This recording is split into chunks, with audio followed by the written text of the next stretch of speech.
আউযু বিল্লাহি মিনাশ শাইতানির রাজিম বিসমিল্লাহির রহমানির রহিম। আমার প্রিয় বন্ধুরা, আমার প্রিয় মুসলমান মা বোনেরা, বন্ধুরা, ভাইরা এবং আমার সম্মানীয় বুজুর্গরা, দ্বীন ইসলামের কথাকে অতি মনোযোগিতার সহিত শ্রবণ করো। এতে করে অতি লাভ হবে, অত্যাধিক লাভবান হতে পারবে। সূরা নিসা, কোরআনে আয়াতে, কোরআনে মাজিদে আল্লাহ সুবহানাহু ওয়া তাআলা কি বলেন?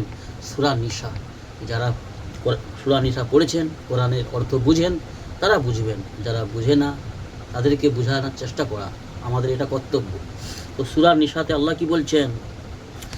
আল্লাহ সুবহানাহু ওয়া তাআলা আপন রসুল সাল্লাল্লাহু আলাইহি ওয়াসাল্লামকে বলতেছেন, জি, সম্বোধন করিয়া, জি, রসুল সাল্লাল্লাহু আলাইহি ওয়াসাল্লামকে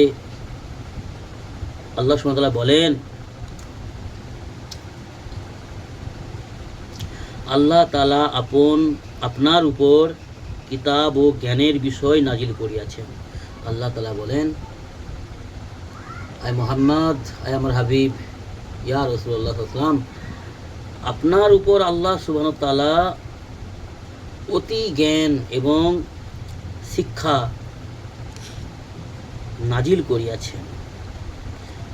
যে সমস্ত বিষয়ে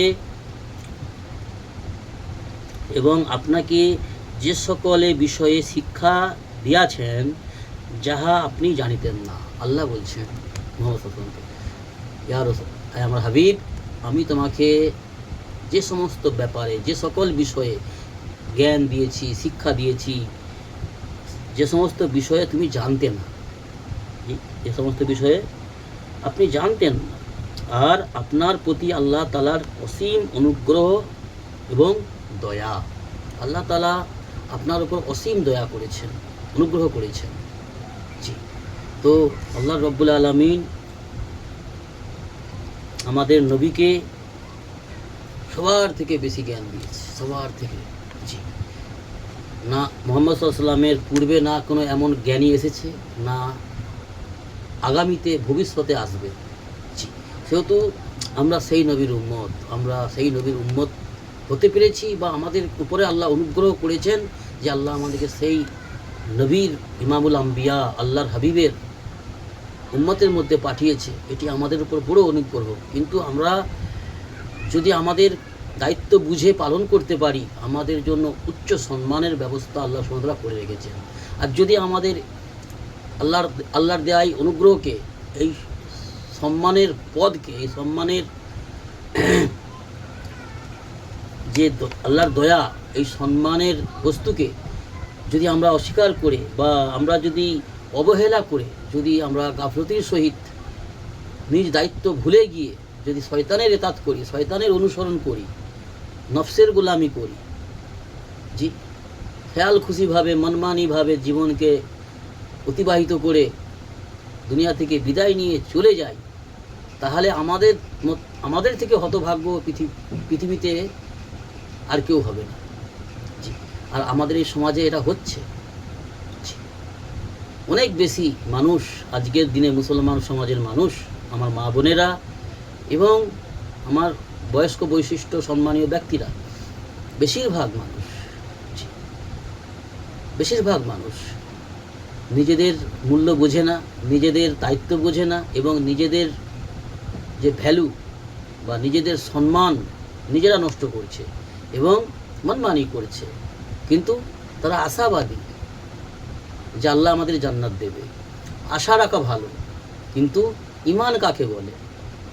রাসূলুল্লাহ সাল্লাল্লাহু আলাইহি ওয়াসাল্লামকে জিজ্ঞাসা করা হলো, সাহাবা কেরামদের মধ্যে কেউ জিজ্ঞাসা করলেন, ইয়া রাসূলুল্লাহ সাল্লাল্লাহু আলাইহি ওয়াসাল্লাম, ঈমান কি জিনিস? ঈমান কাকে বলা হয়? তো রাসূলুল্লাহ সাল্লাল্লাহু আলাইহি ওয়াসাল্লাম বললেন, ঈমান হচ্ছে দুটো বস্তুর মাঝখানে, বা দুটো বস্তুকে জড়িয়ে, দুটো বস্তুর মধ্যে ঈমান। দুটো বস্তু কি ভাই?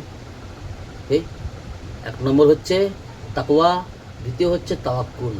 আল্লাহর উপর ভরসা করা, আল্লাহর উপর আস্থা বিশ্বাস রাখা এবং আল্লাহর উপর উম্মিদ রাখা ভালো জিনিস, কিন্তু তার সাথে সাথে আল্লাহর ভয়টাও রাখতে হবে।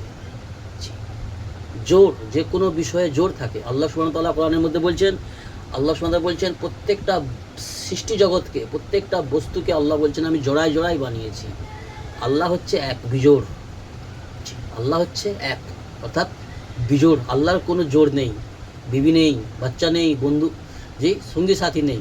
কিন্তু আল্লাহর বন্ধু হওয়ার জন্য আল্লাহ আমাদেরকে যে বিধান দিয়েছে, সেই বিধানটাই হচ্ছে আমাদের জন্য আল্লাহর বন্ধু হওয়ার জন্য যথেষ্ট, অর্থাৎ ইসলামের বিধান।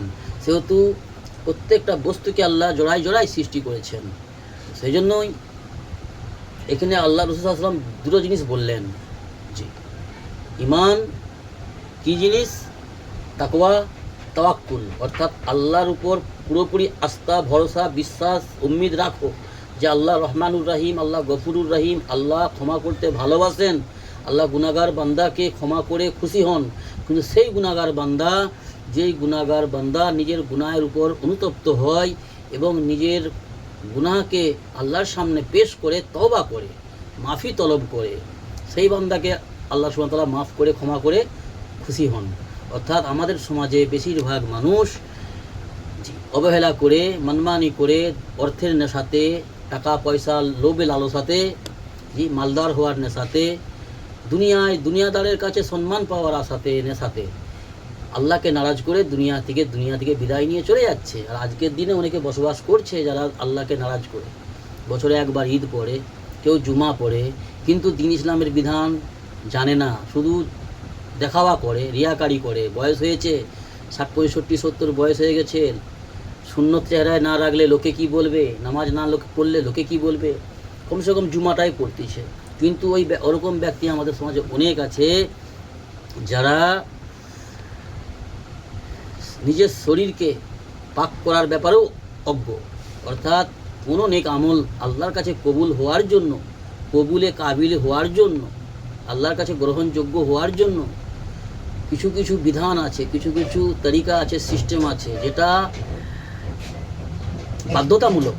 তা না হলে যদি জুম্মা কেউ পড়ে, কেউ যদি রমজানের রোজাও রাখে, বা কেউ যদি 2000, 5000, 200, 500, 10 টাকা, 20 টাকা যদি সাদকা দান খায়রাতও করে, জাকাত দেয় এবং হজ করে, বড় বড় নেক আমল করে, কিন্তু এই যে সমস্ত শর্তগুলো আছে ইসলামের, এইগুলো কবুল হওয়ার জন্য আল্লাহর কাছে, সেই শর্তগুলো যদি না জানা হয়, না মানা হয়, তাহলে বড় বড় নেক আমল করার পরেও তার সমস্ত আমল জায়া হয়ে যাবে। সেহেতু এগুলো জানার বিষয় রয়েছে। জি, আর এই বিষয়ে আমাদের সমাজে অনেক মানুষ আছে, অত্যাধিক আছে। জি, বেশিরভাগ 100-র মধ্যে 60% এইসব বিষয়ে অজ্ঞ। জি, আর জানার চেষ্টাও করে না। তারা তাতেই সন্তুষ্ট আছে যে আমরা তো সব জানি। এটা বড় ধোঁকা, বড় সমস্যার মধ্যে আমাদের সমাজ, কেন সব জানি, শয়তানের ধোঁকা। সেহেতু ইসলামের ব্যাপারে সমস্ত ইসলামের যে সমস্ত আহকাম রয়েছে, যে ইসলামের বিধান রয়েছে, সেগুলোকে সঠিকভাবে জানার চেষ্টা করা এবং নেক আমল করার চেষ্টা করা, সুন্দরভাবে ইখলাসের সঙ্গে, খুশুখুশুর সঙ্গে।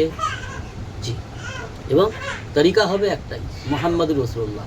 আল্লাহ আমাদের সহি বুঝ দান করুন, সমস্ত রকমের খাসরার পথ থেকে, বিপদগ্রস্তের পথ থেকে হেফাজত করুন। আল্লাহুম্মা আমিন।